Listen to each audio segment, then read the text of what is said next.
Big Boss season 7 இறுதி கட்டத்தை எட்டியிருக்கு அப்படிங்கிறது நம்ம எல்லாருக்குமே தெரியும். பணப்பெட்டியுடன் வந்த பூர்ணிமா அவர்களை யாரோ ஒரு சேனல் அவங்க கூப்பிட்டு இன்டர்வியூலாம் எடுத்துகிட்டு இருக்காங்க. அப்போ ஒரு கேள்வியை அந்த ஆங்கர் கேட்குறாருங்க. அதாவது பிரதீப் ஆண்டனி கிட்ட அவர் இந்த விஷயத்தில் நீங்கள் என்ன பதில் சொல்ல வரீங்க, நீங்கள் ஏதாவது மன்னிப்பு கேட்குற மாதிரி இருக்கா அப்படிங்கிற மாதிரி ஒரு கேள்வி கேட்குறாரு. அப்போ நான் யாருக்கும் எந்த வித பதிலும் சொல்ல வேண்டிய அவசியம் இல்லை, என்ன உங்களுக்கு போக போக நல்லாவே புரியும் அப்படிங்கிறாங்க. அதுக்கப்புறம் இன்னொரு விஷயம் சொல்கிறாங்க, ஏதோ கடந்து ஒரு பூ பூக்கும், அந்த மாயா ஒரு வசனம் சொல்லிட்டு இருந்தாங்களே, அந்த வசனத்தை சொல்லிட்டு இருக்கிறாங்க அந்த இடத்துல.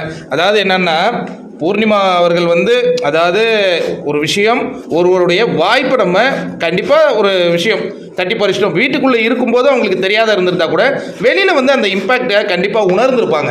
கண்டிப்பாக சோஷியல் மீடியாவை எடுத்து பார்த்துருந்தாலே அந்த விஷயங்கள்லாம் இருந்திருக்கும். அப்போ அதுக்கு ஒரு ஹம்பிளான ஒரு பதில் கொடுத்துருந்தா கொஞ்சம் நல்லா இருந்திருக்கும். பட்டு அந்த திமிர்த்தனமான ஒரு ரிப்ளைவை யாரும் ரசிக்கலை. நீங்கள் எப்படி பார்க்குறீங்க நண்பர்களே? கண்டிப்பாக அது ரொம்ப ஒரு அவங்க வீட்டுக்குள்ளே இருக்கும்போதே அதே தான் அவங்க நிறைய பேசுவாங்க. பட் நமக்கு ஒன்றும் புரியாது. நிறைய விஷயங்களில் பொய்யான விஷயங்கள்லாம் கூட இருக்கும். பட் வெளியில் வந்ததுக்கு பிறகு அது கொஞ்சம் சேஞ்ச் ஆவாங்கன்னு பார்த்தா அதே மாதிரியே இருக்காங்களே.